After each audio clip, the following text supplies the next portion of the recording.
जय हिंद, नमस्कार।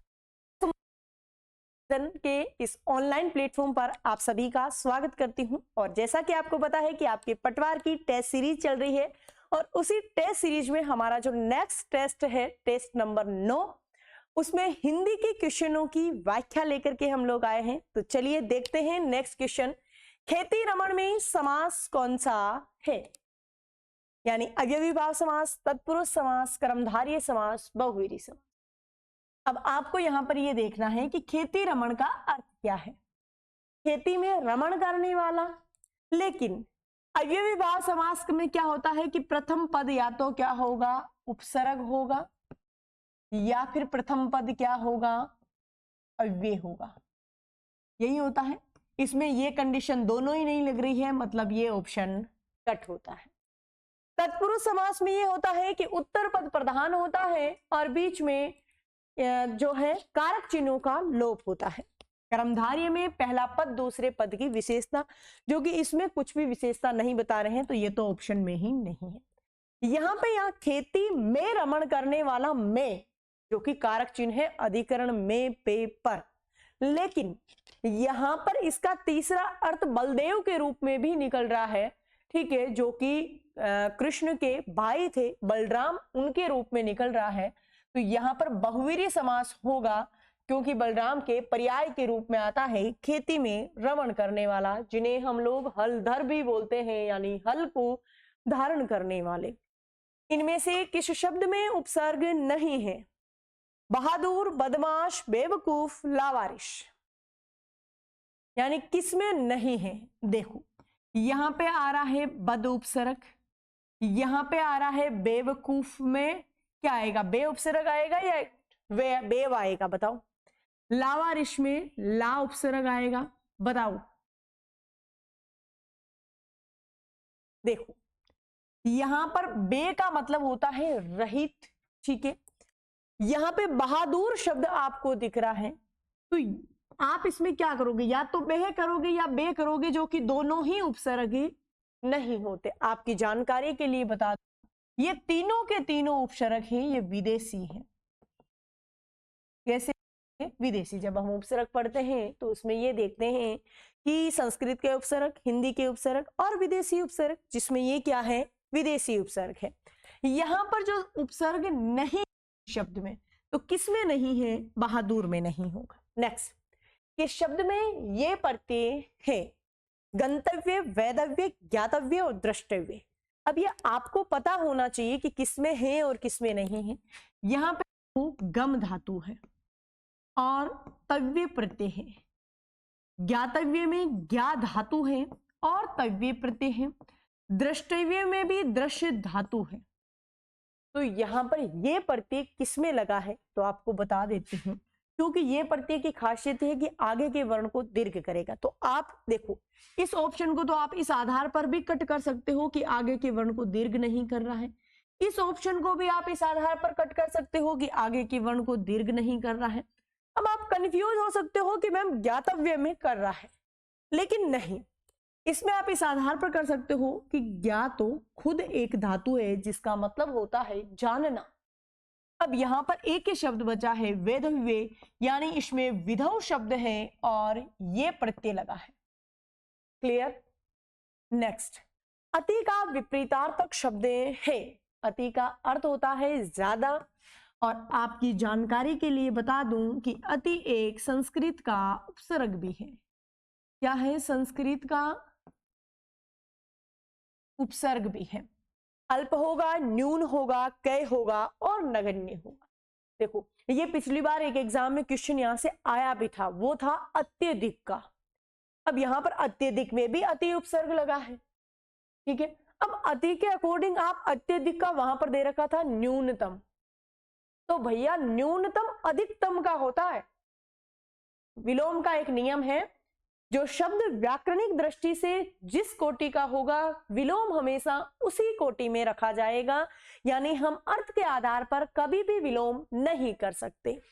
यहां पे देखो न्यून है, तो न्यून अधिक का होगा, ना कि अति का होगा। जबकि अर्थ अल्प कहो चाहे न्यून कहो, बात दोनों का अर्थ एक ही निकल रहा है कि थोड़ा।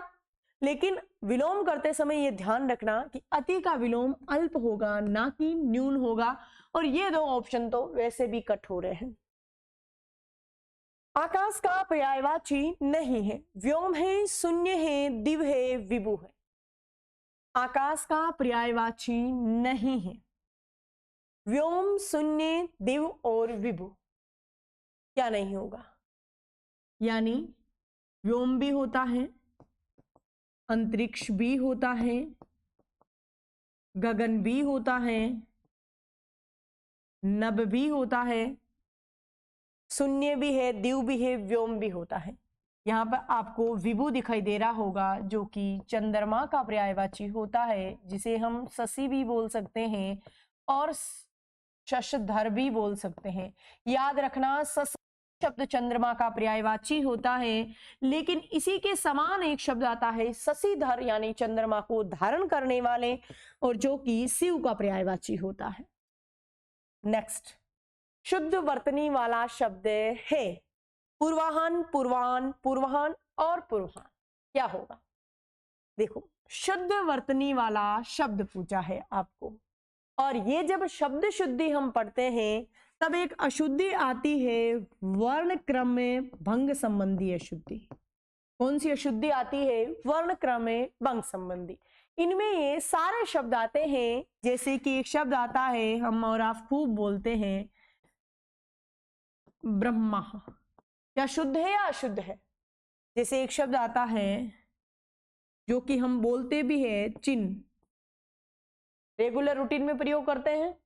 दोनों ही शब्द गलत होते हैं, क्योंकि जहां पर भी आपको ऐसे शब्द दिखे तो देखो, ये शब्द होगा पूर्वाहान, यानी हे पहले आएगा, तो देखो ने पहले आया, ये सी कट, इसके ऊपर तो रे लगा, ये इसलिए कट हो जाता है। यहाँ पे शब्द शुद्ध होगा पूर्वाहान। क्या होगा? पूर्वाहान, यानी कि पूर्व प्लस एहन। वैसे ही ब्रह्मा में शब्द शुद्ध होगा, ये में यहाँ पे लगेगा। चिन्ह में क्या होगा? चिन्ह शुद्ध होता है, ना कि चिन्ह होता है। नेक्स्ट, अशुद्ध शब्द है, क्या होगा? वांग में 19वीं, ज्योत्सना और 5वां। बताइए। यानी देखो, वांग में के दोनों पंचम अक्षर लिख रखे हैं, यानी पहला 5वां वापिस पहले में बदलेगा तो शब्द होगा वाक प्लस में 19वीं, यानी ऊपर बिंदी भी लगी है, उन उपसर्ग भी है। 5वां बिल्कुल सही है, ये व्यंजन संधि का है, ये भी याद रखना। यहाँ पे ज्योत्सना शब्द गलत होगा। हालांकि बता दूं, चांदनी का पर्यायवाची होता है, जिसे हम चंद्रिका भी बोल सकते हैं। तो ज्योत्सना शब्द में ते भी आधा आता है, शे भी आधा आता है, और शुद्ध शब्द लिखा जाता है ज्योत्सना, जो कि किसका पर्यायवाची है? चांदनी का। चांदनी शब्द तद्भव होता है, और इसी का तत्सम रूप होता है, तत्सम रूप होता है चंद्रिका। क्लियर? एजेंडा का हिंदी पर्याय है कार्यवृत्त, कार्यसूची, कार्यकारी और कार्यकाल। क्या होगा? बताइएगा। कार्यवृत्त, कार्यसूची, कार्यकारी और कार्यकाल। तो एजेंडा शब्द का होता है कार्यसूची, ना कि कार्यवृत्त। कौन सा मुहावरा नहीं है? तो मुहावरा और लोकोक्ति में एक बड़ा अंतर यह होता है कि मुहावरा क्या होता है? वाक्य का अंश होता है, पूर्ण वाक्य नहीं होता है, जबकि लोकोक्ति अपने आप में पूर्ण वाक्य होती है। मुहावरे का हम वाक्य में प्रयोग कर सकते हैं, जबकि लोकोक्ति अपने आप में पूर्ण वाक्य है। लाल पीला होना, सब्ज बाग दिखाना, पीला मुंह करना, हरा ये हरा सूचना। यहाँ पे हम लोग क्या करते हैं कि हमने एक कॉमन विशेषता पकड़ रखी है लोकोक्ति मुहावरे की, कि जहां पर पीछे ना दिखा नहीं, हम एक ही चीज समझते हैं कि मुहावरा होगा। लेकिन हर बार ऐसा भी नहीं है। यहाँ पे पूछा है कि कौन सा मुहावरा नहीं है, पूछा है आपको। तो देखो, लाल पीला होना यानी क्रोधित होना, सब्ज बाग दिखाना यानी कि कल्पनाओं में महल दिखाना आदमी को, ठीक है। वो बोलते हैं ना कि कांच में धन दिखना, वो वाला ये है।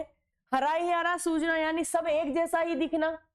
यहाँ पे सही होगा पीला मुंह करना, काला मुंह करना होता है, ना कि पीला मुंह करना होता है। शुद्ध मुहावरा है काला मुंह करना, यानी कि बदनामी करना या बेइज्जत होना। मैं तुम सबको खूब समझता हूं, तुम सब एक जैसे हो के लिए उपयुक्त लोकोक्ति है। क्या होगी? चोर चोर मौसेरे भाई, एक ही थाली के चट्टे बट्टे, केर बेर का संग, जैसे नागनाथ वैसे सांपनाथ। क्या होगा बताओ? मैं तुम सबको खूब समझता हूं, तुम सब एक। यहाँ पे कुल मिला के बात यह है कि तुम सब एक जैसे हो। इसके लिए लोकोक्ति क्या होगी? तो चोर चोर मौसेरे भाई, एक ही थाली के चट्टे बट्टे, केर बेर का संग, जैसे नागनाथ वैसे सांपनाथ। तो यहाँ पे जो लोकोक्ति होगी वो होगी एक ही थाली के चट्टे बट्टे, यानी तुम सबकी सोच एक ही है। तो ये आज का टेस्ट यहीं पे समाप्त होता है। उम्मीद है आप लोगों को पसंद आया होगा। धन्यवाद।